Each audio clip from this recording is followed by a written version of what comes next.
עתיקי הליכות אל הלכות. חזק וברוך רבותיי, בשורות טובות הם מועדים לשמחה. Hagim Ouzwanim les Sasson. On est le 19 dans le mois de Tishré.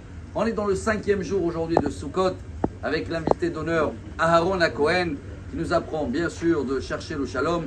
Et même si vous voyez un petit peu l'histoire du monde, il y en a qui, dès qu'il démarre la première paracha, il dit qu'est-ce qui se passe? Il n'y a que 2 frères dans le monde, déjà un il va faire assassiner l'autre, mais il faut avancer dans la Torah. Après qu'il y a eu 2 frères, qu'un a tué l'autre, après il y a une autre histoire, 2 frères aussi. Il y avait Yitzhak et Ishmaël. Là, le monde il a avancé, il n'y a pas eu de morte. Il y a eu Ishmaël qui a été envoyé.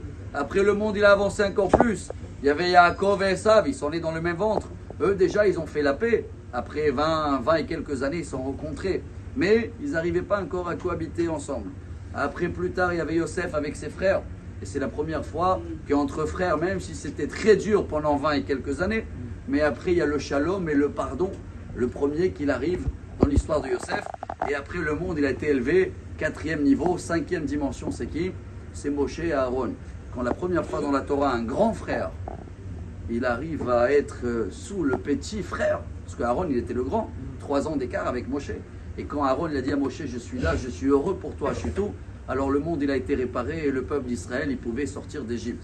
Donc on apprend dans la vie, même quand on est petit, même entre frères, même entre peuples, on a eu des problèmes, Simchat Torah dernier, mais on est monté, on s'est élevé et maintenant on s'est s'aimer. Et voilà le mérite d'Aaron Cohen aujourd'hui qui cherche le shalom.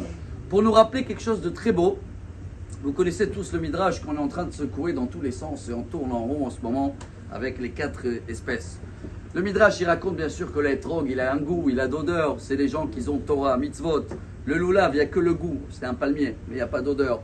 Ça représente ceux-là qui ont Torah et pas mitzvot. Le hadas, il a que d'odeur mais pas de goût. Mitzvot sans Torah. Et le dernier, la harava, il n'y a rien. Wallo, mais il fait partie de... On est tous dans le même bateau et dans la même soukha.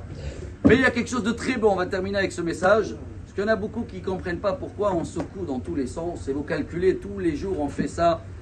6 dimensions, 3 fois. Multiplié par 4 fois dans la journée. Plus on tourne en rond, ça nous fait des centaines de fois à Sukkot, quand on secoue dans tous les côtés. Le Rav Fanger, il disait quelque chose de très beau. Il disait que ces 4 espèces, c'est pas seulement 4 personnes dans le peuple juif, c'est aussi 4 façons que chacun de nous, des fois, il est dans la journée. Il y a des journées, tu es comme un étrog. Tout est beau, tout sent bon, tu es heureux, tu es bien. Il y a des journées où tu es loulave.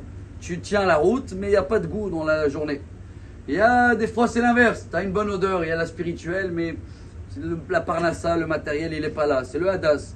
Et il y a des journées wallo. C'est des journées tourne de sol, là. Arava. Il dit le Rafanger, c'est très beau. Qu'est-ce qu'on fait tous les Sukkot? On apprend d'abord de secouer dans tous les côtés et éloigner les mauvais moments. Et ce qui est bon, tu le prends dans le cœur. Et ce qui n'est pas bon, tu l'envoies. Quand tu fais ça pendant Sukkot, tu couvres tous les jours de l'année.